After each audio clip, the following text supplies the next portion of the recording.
비단 물결 금강이 백마강이라는 이름으로 흐르는 곳.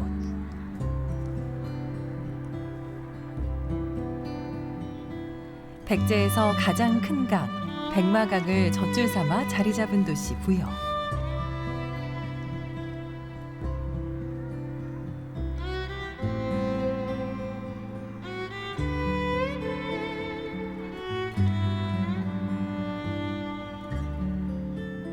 (1400년을) 이어온 역사의 흔적이 있는 이곳에서 백제를 만납니다.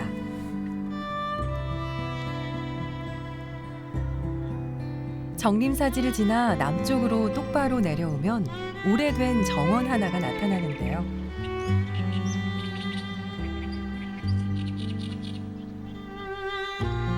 궁궐의 남쪽에 있다 해서 궁남지라 이름 지어진 백제의 왕궁정원.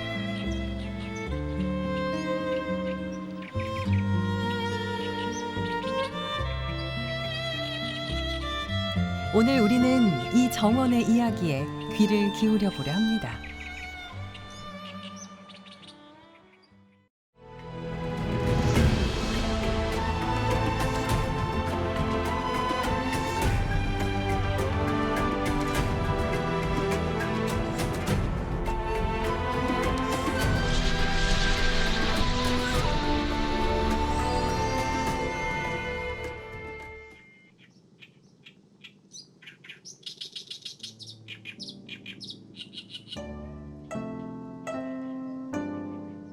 궁남지 하면 제일 처음 떠오르는 이미지는 단연 연꽃입니다.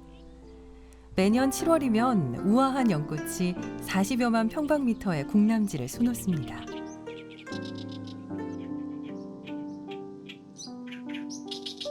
제 땅 부여를 닮아 화려함보다는 단아하면서도 차분한 멋이 있는 곳.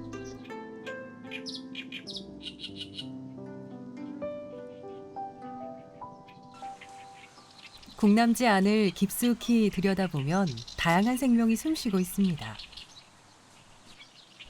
여름 오후의 햇빛을 한가로이 즐기고 있는 금개구리.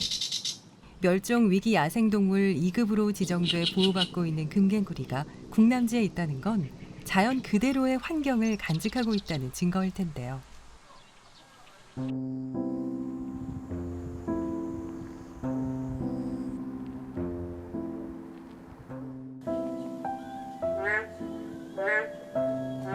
밤이 깊어지자 어디선가 낯선 울음소리가 들려옵니다. 야행성 양서류과인 맹꽁인데요.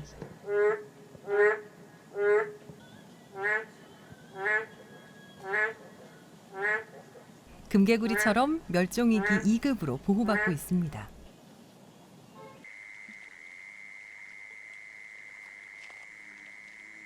땅을 파고 숨어 들어가는 습성이 있는 터라 인기척이 들려오니 자꾸 도망갑니다.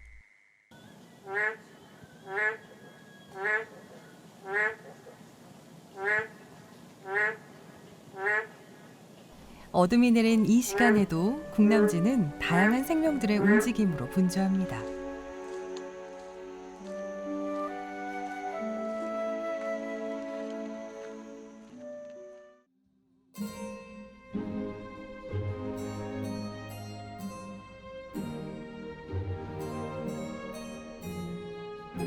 국화 향기와 함께 가을이 무르익어 갑니다.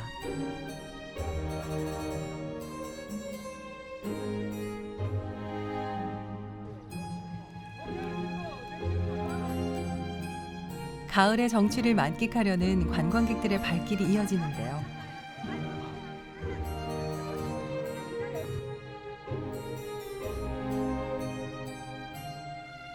국화와 포룡정이 어우러져 궁남지의 가을 분위기를 한껏 띄웁니다.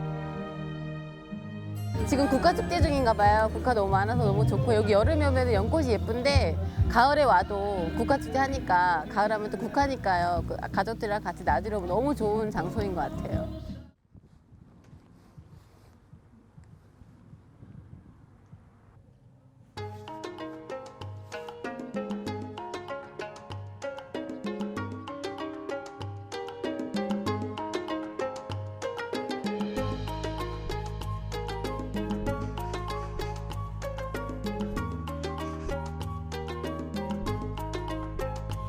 겨울이면 국남지는 다양한 철새들의 보금자리가 됩니다.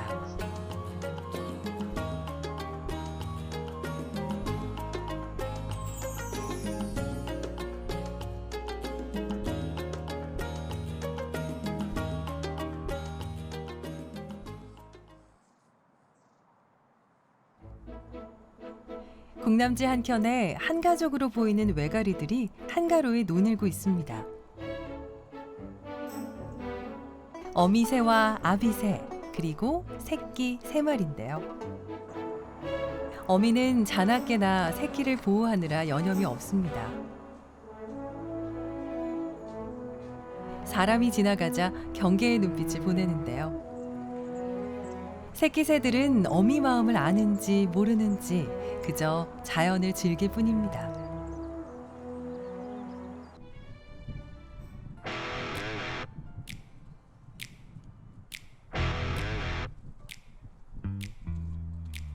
사람이 지나가는 것도 모를 정도로 무언가에 열중하는 백로. 우아한 자태와는 상관없이 몹시 분주한데요.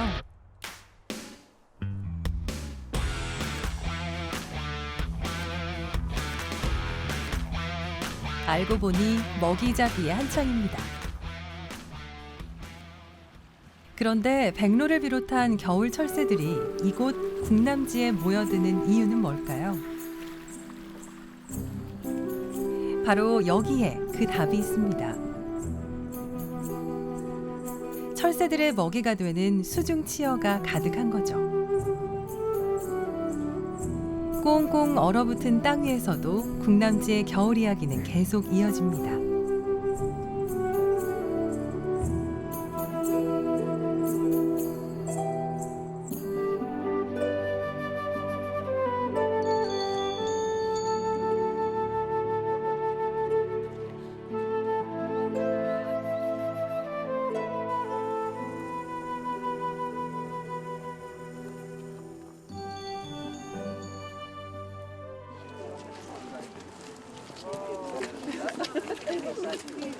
국남지는 외국인 관광객에게도 인기가 많은데요.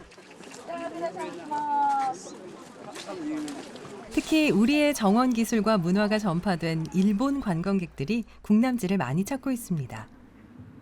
韓国の古文化が非常に興味があってここへ観光会社の案内で参りました。特に雪が降ってなお一層興味深く散策いたしました。素晴らしいです。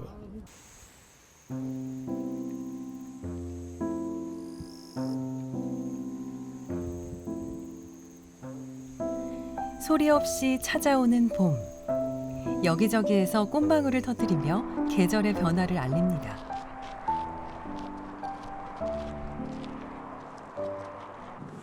어느새 국남지는 연초록으로 물들고 물속에서도 새로운 생명들이 꿈틀거리기 시작합니다. 겨우내 잠들어 있던 생명들이 깨어나는 봄. 국남지는 분주합니다.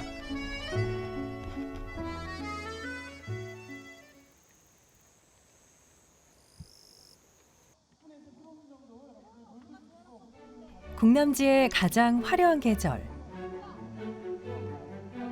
바로 여름입니다.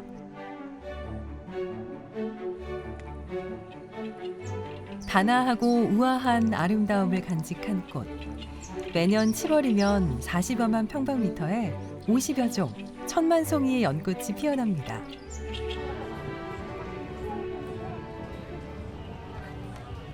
고귀한 연꽃의 매력에 해마다 100만 명 이상의 관광객들이 더위에도 아랑 곳 없이 국남지를 찾아오는데요. 물속의 연을 바로 옆에서 보고 느낀다는 건 어떤 기분일까요? 여름 국남지. 연꽃 향기 가득한 그곳에 다양한 체험과 즐거움이 가득합니다. 국남지 하면 아무래도 이제 부여에 이제 뭐 예전부터 내려오는 뭐 이렇게 아이들의 전통 놀이나 아니면 이제 연꽃에 대한 그런 거를 아이들하고 같이 자연학습을 하는 것 같아요. 올 때마다.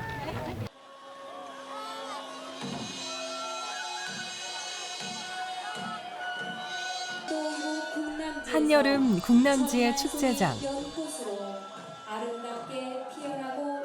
관광객을 불러 모은 건 비단 연꽃만이 아닙니다. 삼국유사에 나온 서동설화.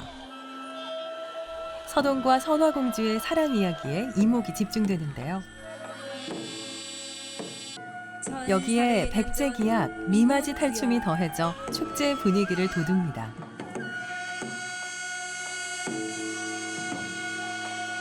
미마지 탈춤.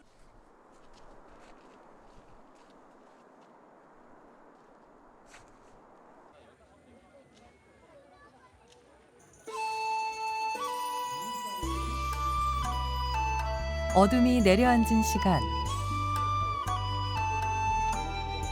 국남지는 이제 또 다른 모습을 준비합니다.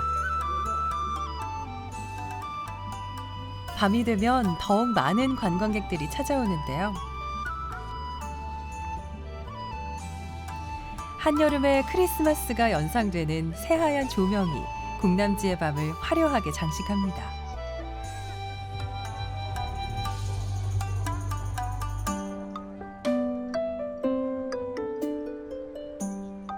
잊지 못할 한여름밤의 추억도 쌓여갑니다.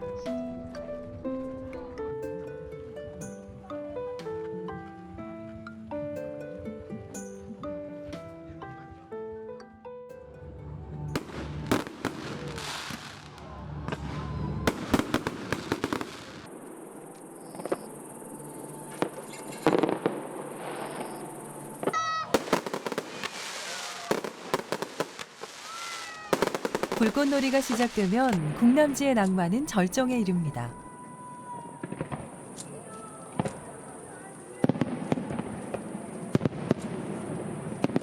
이번에 연꽃 축제도 하고 하는데 원래 자주 나오는데요. 또 이렇게 불빛도 해놓고 하니까 좋아갖고 애들하고 날씨도 좋고 해서 그냥 산책하러 한번 나왔어요.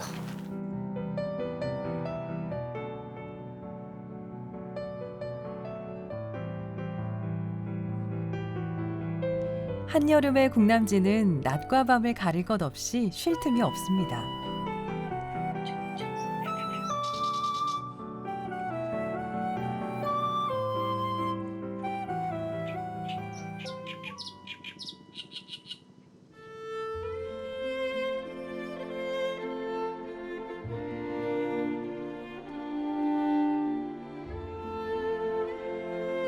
봄, 여름, 가을, 겨울. 사계절 내내 다양한 생물들과 자연을 아낌없이 내어주는 국남지. 이곳을 찾는 수많은 관광객들은 국남지에 대한 어떤 이야기를 듣고 돌아갈까요?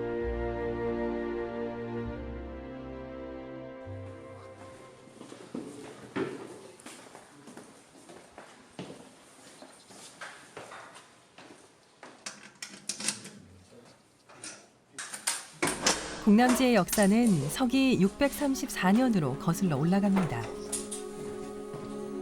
백제시대 국남지의 유일한 단서가 되는 삼국사기 진본. 굳게 닫혀있던 비밀의 문을 2번이나 통과한 후에야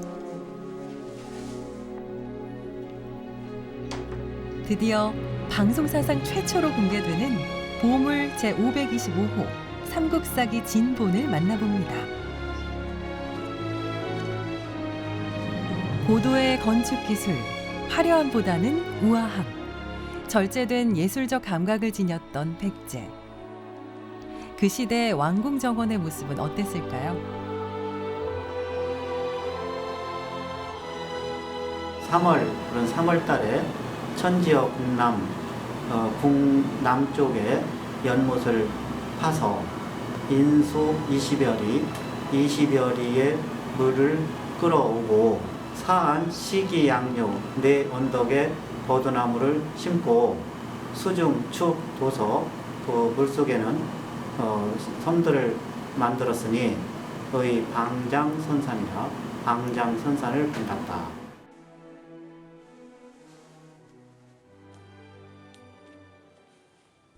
이렇듯 우리는 삼국사기 기록을 통해 백제정원 궁남지의 본 모습과 형태를 유추해 볼 수 있습니다. 또한 그 후의 기록을 통해서 정원 어딘가에 연못을 바라보며 연회를 열었던 누각의 존재를 알 수 있고,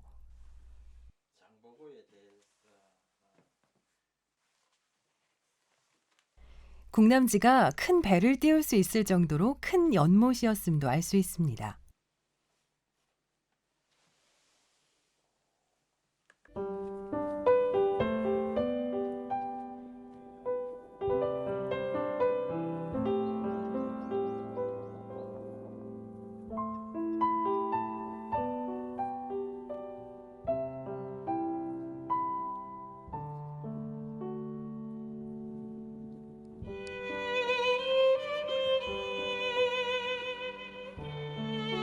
백제시대 무왕이 만든 왕궁정원 궁남지.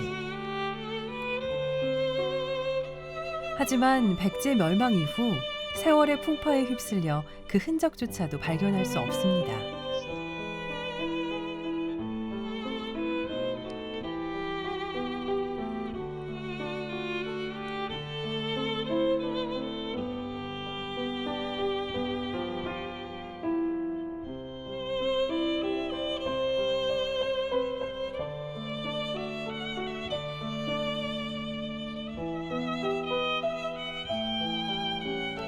(1930년대) 궁남지 일대의 사진을 보면 연못의 흔적은 찾기 어려운데요.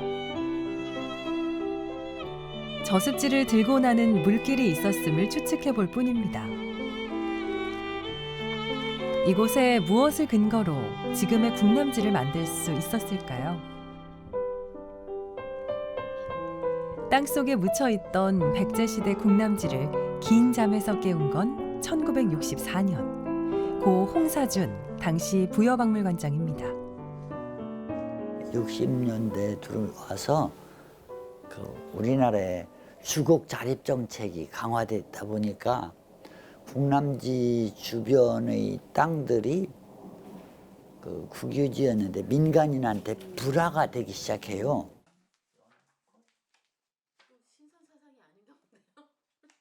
당시 이곳이 백제시대의 궁남지라고 확신한 홍사준 부여박물관장은 이 일대가 민간인들에게 매입되는 것을 막기 위해 서둘러 사적 지정에 발벗고 나서는데요.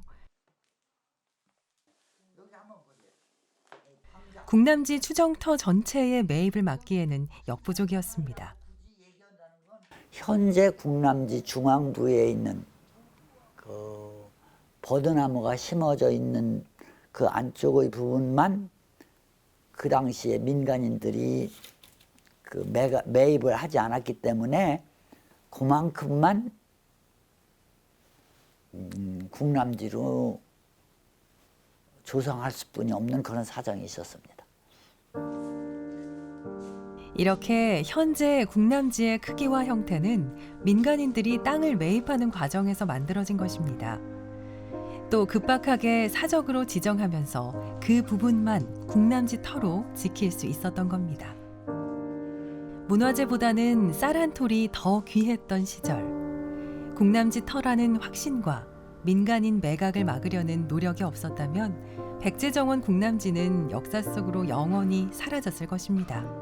1960년대 처음 이 일대를 사적으로 지정하려고 했던 국립부여박물관장이었던 홍사준 선생님께서는 마침 또 그 내부에서 백제시대의 기와와 토기편을 채취하기도 했습니다. 그래서 그것을 근거로 이 일대가 어떤 백제 당시의 궁남지 흔적이 아닐까라는 것을 강하게 피력하셨고, 그것이 이제 받아들여져서 사적으로 지정되었던 게 아닌가.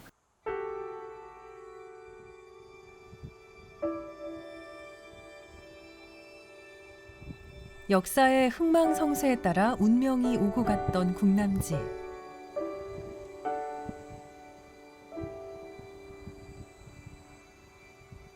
하지만 고 홍사준 선생 혼자만의 노력으로 백제정원 궁남지를 만들 수 있었을까요? 지금의 궁남지는 1960년대에 지역의 유력한 정치인이었던 분이 거기를 이제 국남지라는 것이 대체로 이 근처가 아니겠는가 해서 그 가운데 섬도 만들고 거기다 이렇게 말하자면 전각도 짓고 60년대 당시 국남지 정화 정비 사업에 큰 영향을 끼쳤던 김종필 당시 부여 국회의원. 지금 손질해야 할 것 많네.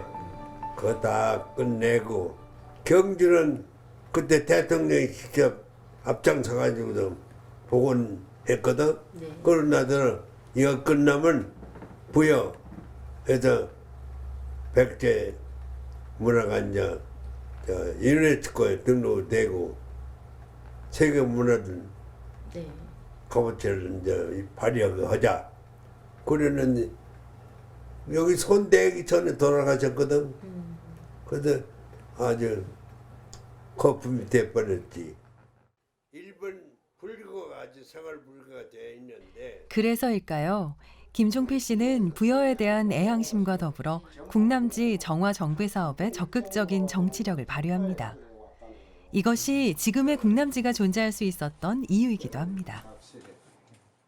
부여 박물관 관장이지. 그 하자고 하자 그래서 그러자고 그래 했어. 할 돈이 없어서 돈은 총재님이 다 끌어대기를 하고. 그러지 않고 그런 거 되지도 않았지. 65년도에는 수만 평의 늪지대로서 그냥 쓰레기판이고 그냥 방치되어 있었습니다. 그래서 지역 지방자치단체장하고 문화계 관계 인사들이 이걸 좀 발굴을 하고 했으면 좋겠다 하는 건의를 총재님한테 해오셨습니다. 1964년 국남지 정화 정비 사업 이후 1971년에는 연못 가운데 섬을 조성하고 정자와 섬을 잇는 다리까지 그 위에 만들었는데요.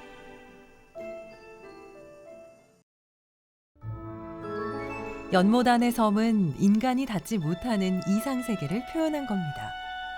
때문에 섬에는 인공적인 것이 없어야 하는데요. 하지만 복원 과정에서 원래 국남지에는 없던 것이 추가됩니다. 1971년에 실시된 국남지 전각 건립공사. 이때 무선루라는 전각과 섬과 육지를 잇는 다리가 만들어지는데요.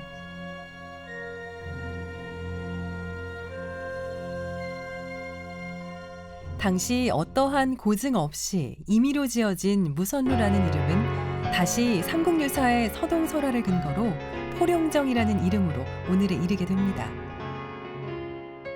섬 위에 정자가 있다든가 다리가 놓여 있다는 사실은 그런 기록은 어디서도 발견할 수 없습니다. 진짜 국남지의 일부 또는 그 인근의 방죽을 국남지로 연출해 놓은 모조품이라고 할 수 있습니다. 전통정원의 복원은 가장 중요한 게 역사적인 사실과 그리고 발굴, 이러한 고증을 거치는 것이 가장 중요하다고 봅니다. 지금까지 복원된 정원 중에 글쎄 그런 것을 정확히 지켜가지고 했다는 건 국남지의 존재를 믿고 있던 향토사학자의 강한 의지. 당시 유력 정치인의 정치력이 발휘돼 지금의 국남지가 만들어지게 된 것입니다.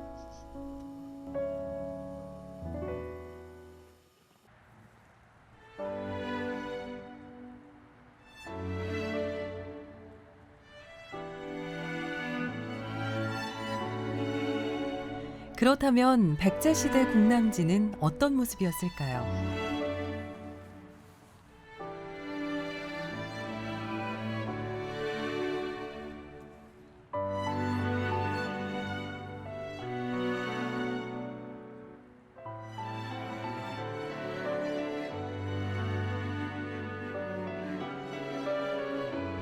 우리가 백제시대의 그것이라고 믿고 있는 이곳이 과연 진짜 국남지가 맞을까요?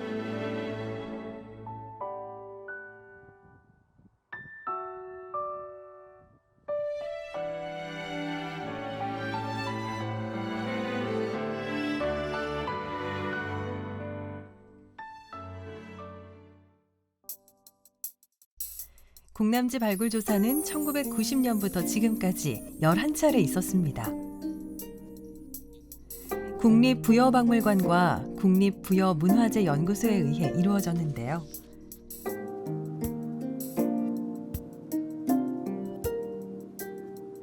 발굴 조사 결과 토기와 기와, 몇 갈래 수로, 건물지와 도로 등이 발견됐습니다. 백제 사비 시대의 생활상과 농업 기술을 엿볼 수 있는 유물들인데요.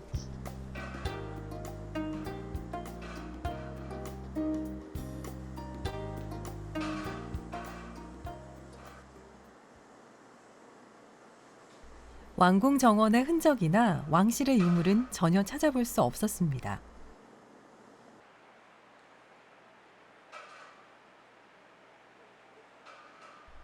신발도 왕족이나 귀족의 것이 아닌 평민들이 신었을 법한 부들 집신이었습니다. 발굴 결과 이곳이 삼국사기에 기록된 국남지로 비정할 만한 적극적인 증거가 확인되지 않았던 점이 좀 아쉬움으로 남는데요. 이 발굴에서 인공 연못으로 볼 수 있는 적극적인 증거가 나오질 않았거든요.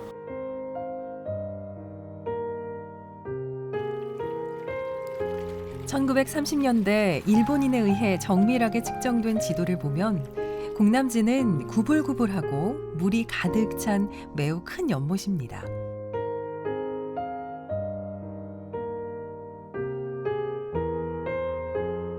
(1970년대) 고고미술 학술지에 실린 논문한 국남지의 모습에서도 물이 들어가고 나가는 모습이 정확히 표현된 조감도가 있는데요.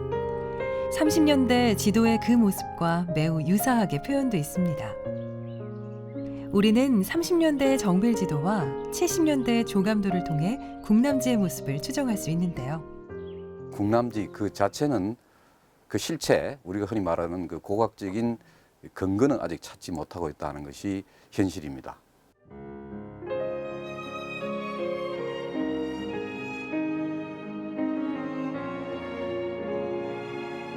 (1400년) 전 백제 문화의 중흥기를 누렸던 부여. 백제의 문화, 그 중심에 왕궁정원 국남지가 있었을 겁니다.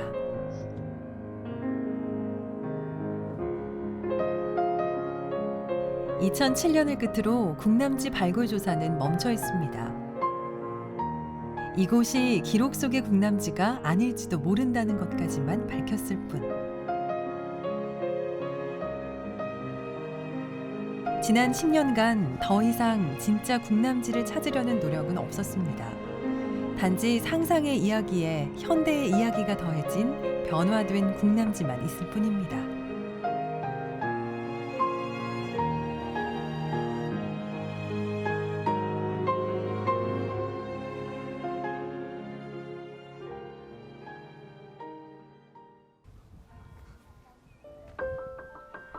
한 폭의 풍경화를 옮겨놓은 것 같은 그림 같은 공간. 영국의 블렌하임 궁전 정원입니다.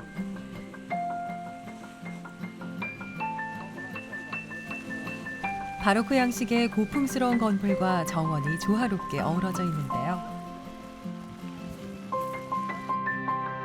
블렌하임 궁은 존 처칠이 전쟁에서 승리하자 그 보상으로 앤 여왕이 하사한 곳으로 알려져 있습니다. 휴식과 위안이라는 정원 본연의 역할에 아주 충실한 정원인데요. It's beautiful. Wonderful weather, nice greenery, water fountains. It's beautiful all around. The whole area is really nice. You can see the views all over the place. You can take it all in. It's very inspiring. Very, very nice views.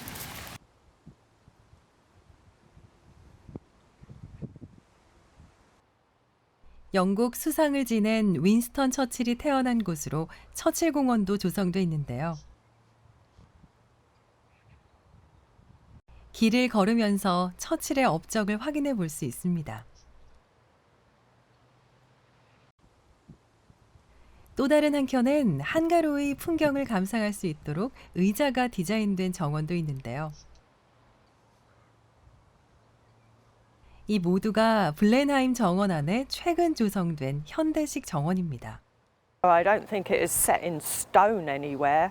that we cannot make changes, we're introducing changes now. We've created the Churchill Memorial Walk, we've created the Secret Garden. So I'm pretty certain it is not set in stone that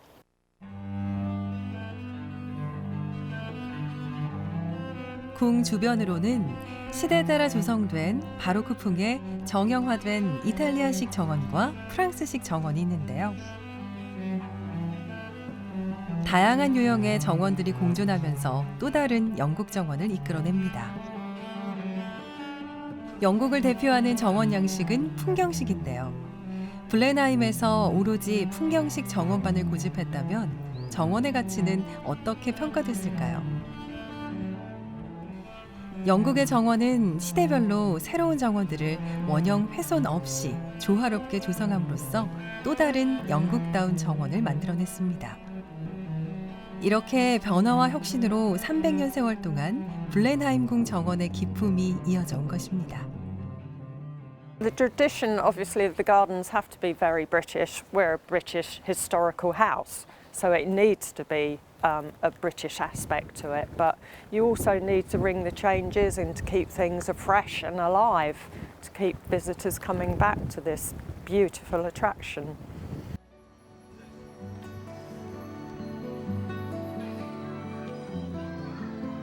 영국은 전통 정원의 원형 안에 휴식이라는 트렌드를 중심으로 새로운 변화를 끊임없이 추구해 왔습니다. 그것은 도시 곳곳에 가꿔놓은 현대식 정원 안에서도 찾아볼 수 있는데요. 자연과 함께하는 시민들의 휴식 공간으로서 그 역할을 톡톡히 하고 있습니다.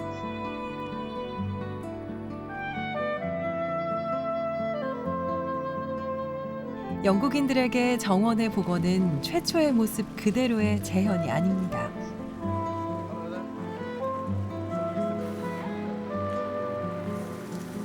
오늘날 정원을 가꾸고 즐기는 사람들의 필요와 요구에 따라 정원의 모습과 디자인은 계속 변화하고 있는데요. A lot of the layout is very similar, but we modernized it, so it's relevant to today. If we'd made it into a Victorian garden, it would be less relevant to the people using it and working in it today. 영국 정원은 이곳을 방문하는 사람들의 휴식처로 또 다른 이야기가 있는 역사적 공간으로 변화하며 가꿔나가고 있습니다.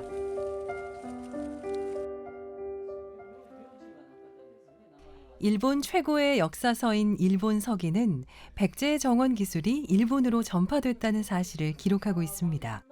推古天皇の時代ですね。宮の名前で言いますと尾張の宮のところにですね、南帝のと今庭を作ったで橋を架けたという記述がありますので、おそらくは技術を携えた人が百済からやってきて、それの専門の技術を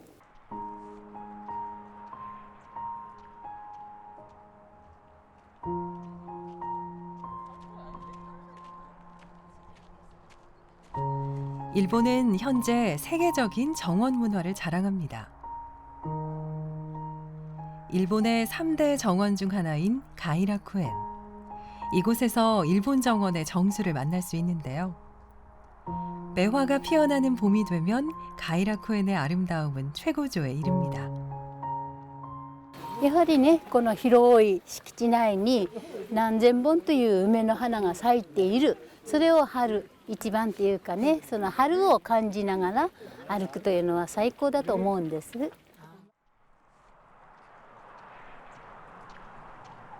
일반인은 들어올 수 없던 정원의 문이 열린 건 1842년 당시 미토시의 번주가 시민들을 위해 자신의 정원을 공개했기 때문입니다.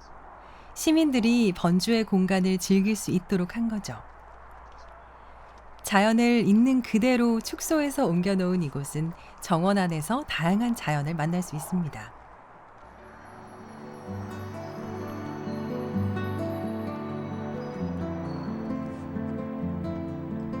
오늘날에는 번주의 정원뿐만 아니라 집까지도 공개됐는데요.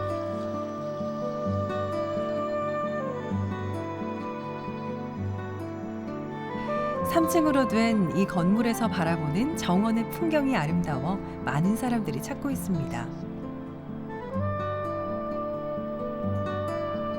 각 층마다 그리고 각 방마다 관광객들에게 새로운 풍광을 선사합니다. 偕楽園の思想としては陰と陽という思想ございまして、表門正門表門から入って竹林など、静かな雰囲気を持つ陰の世界、そしてそこを抜けて光文亭や梅林という、明るい陽の世界、この2つですね、この2つの特色のある世界をご覧になることができるというのは非常に大きな特徴だと思いますので、ぜひこちらの方をお楽しみいただければと思います。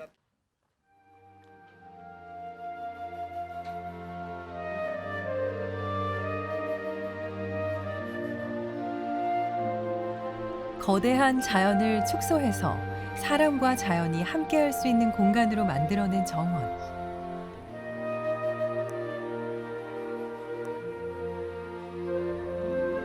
일본의 정원은 자연 속에서 휴식하며 즐기는 마음이 표현된 공간입니다. 自然の要素を活用して人と自然が一緒になって作り上げた庭、これが日本の庭じゃないかというふうに思っています。 일본인들에게 정원이란 정원의 풀과 꽃, 나무, 그 모든 생명과 함께 그 시대를 살아온 사람들의 이야기를 담아낸 자연 속의 역사 공간인 겁니다.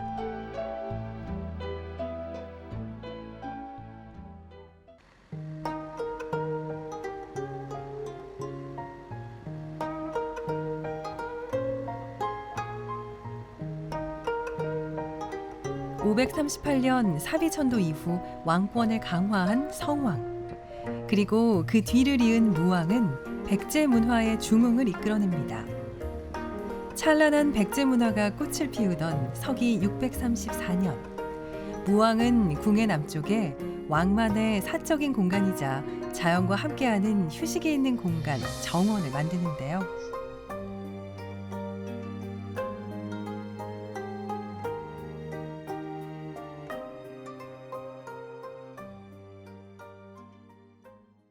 백제 무왕이 만든 진짜 궁남지는 어디에 있을까요?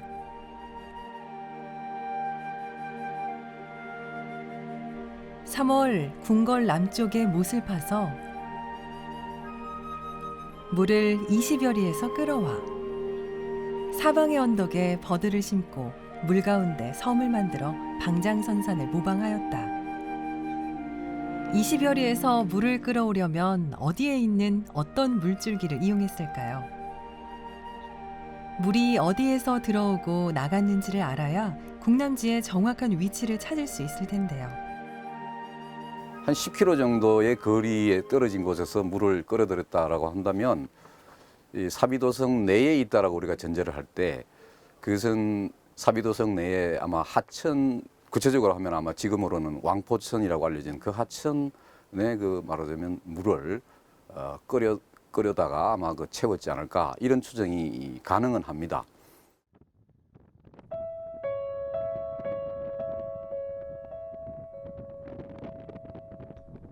가장 유력한 물길로 지목되는 왕포천의 길이를 직접 재보기로 했습니다.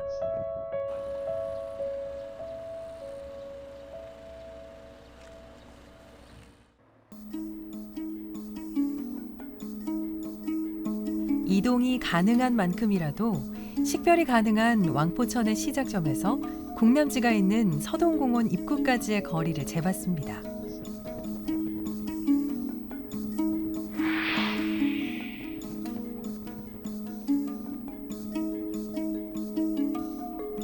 서동공원 앞까지 제작진이 직접 확인한 왕포천의 길이는 약 4.452km. 400m를 더 가면 지금의 궁남지가 나타납니다. 그렇다면 직접 확인할 수 있는 거리는 약 5km 정도인데요. 왕포천의 시작점이 정확히 어딘지 불분명한 상황에서 그 거리는 훨씬 더 길 것으로 추측됩니다.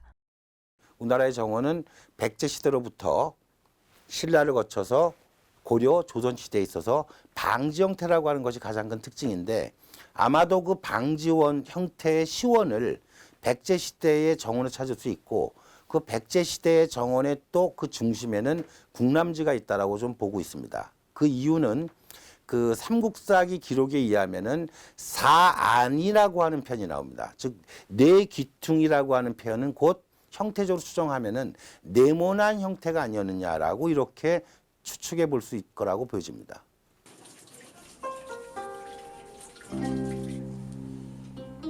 네 개의 언덕이 있는 네모난 방지 형태, 그리고 그 안에 섬. 이 두 가지의 특징은 백제시대 이후 대한민국 전통 정원 조성의 주요 요소가 됩니다.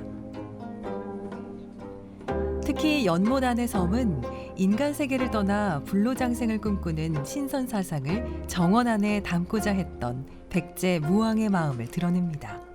국남지의 기본적인 특징은 그 신선 사상의 영향을 받았다는 부분이고 동궁월제도 보면은 그 연못 가운데에 선도를 상징하는 복례, 영주, 방장의 세 개의 섬이 나타나고 있고요.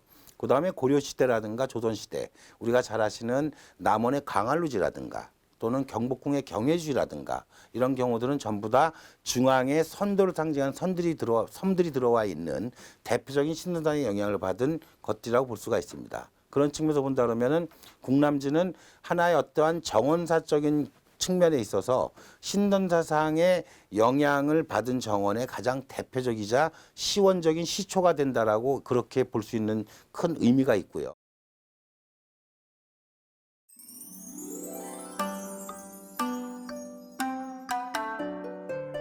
국남지에서 시작된 신선 사상은 우리나라 전통 정원 대부분에서 나타나고 있는데요.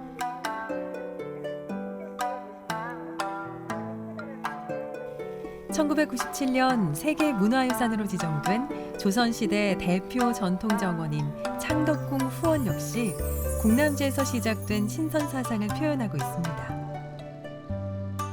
국남지는 안압지보다 한 40년 빠른 시기에 조성이 됐습니다만은 국남지에는 망해루라고 하는 그 루각이 있었던 것으로 추정이 되고 안압지에는 임해전이란 그런 건물이 있었던 것으로 추정되고 있습니다.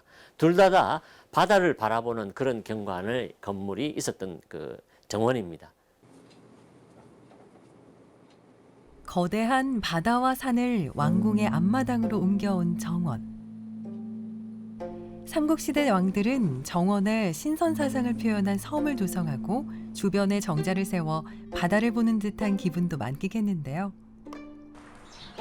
자연을 소유하고 자연과 같이 하고자 하는 마음을 정원에 그대로 담았습니다. 삼국사기의 또 다른 기록을 보면 국남지에서 왕이 행했던 일들도 어렴풋이 알 수 있는데요. 무왕은 636년 망해루에서 잔치를 했었고 638년엔 배를 띄워 궁녀들과 놀았다고 합니다. 무왕의 아들인 의자왕도 국남지에 망해정이라는 정자를 지었다는 기록이 있습니다. 백제시대의 정원도 당연히 그 발달상에 있어서의 대표적인 경우들은 왕실 소유의 정원이었다라고 하는 게 큰 특징입니다. 그 중에 대표적인 예로 볼 수 있는 것이 바로 국남지라고 하는 정원이 왕실 소유의 특히 백제 무왕과 관련된 하나의 왕실의 개인적인 어떤 유락적 공간이 아니었느냐 이렇게 좀 판단할 수 있습니다. 고대 정원이란 드넓은 자연을 자신만의 것으로 끌어들인 왕만이 누릴 수 있는 왕의 사적인 공간이었는데요. 사비백제의 찬란한 문화를 꽃피운 백제 무왕. 그의 꿈과 권위가 담긴 왕궁 정원, 국남지는 어떤 모습이었을까요?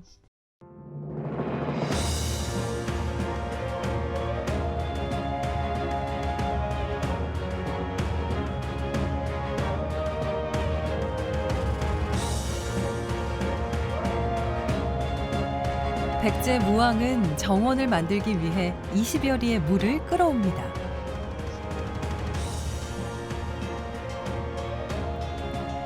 배를 띄워 연회를 즐길 수 있을 만큼의 큰 연못과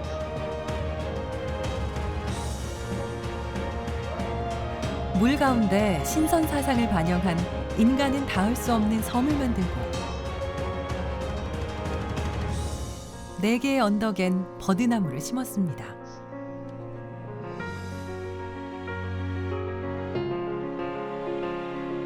정원 주변 높은 곳에 연못을 바라보며 바다를 상상할 수 있는 누각과 정자를 짓습니다. 백제 왕이 누렸던 정원.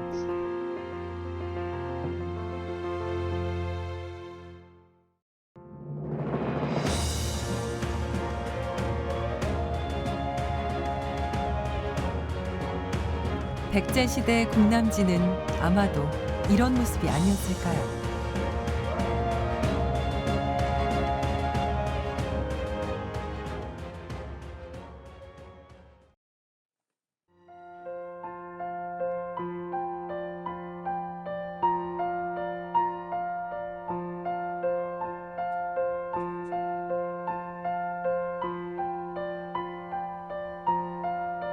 강력한 왕권의 상징이자 오직 왕만이 소유할 수 있었던 공간. 백제의 전통과 문화가 살아 숨쉬는 정원. 백제 무왕의 정원은 백제의 멸망과 함께 천년의 세월 동안 방치돼 왔습니다.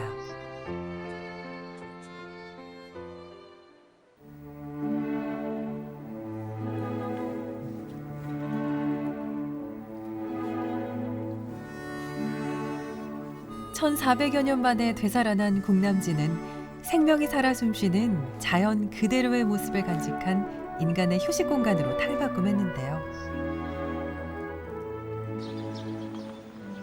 사계절 축제의 장이자 누구나 공유할 수 있는 다양한 생명의 공간인 궁남지.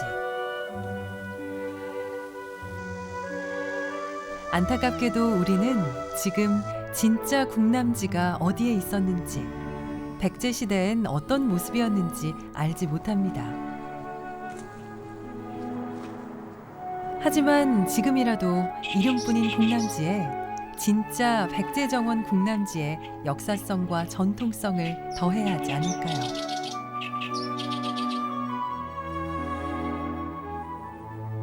역사적 이야기와 전통적 가치, 그리고 현대정원의 역할이 어우러져 그 의미와 역할이 조화로운 공간으로 가꾸어 나가야 하지 않을까요?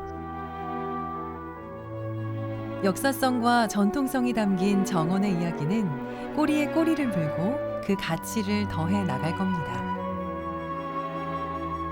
이것이 백제정원 궁남지의 역사성과 전통성을 찾는 일이 계속돼야 하는 이유입니다.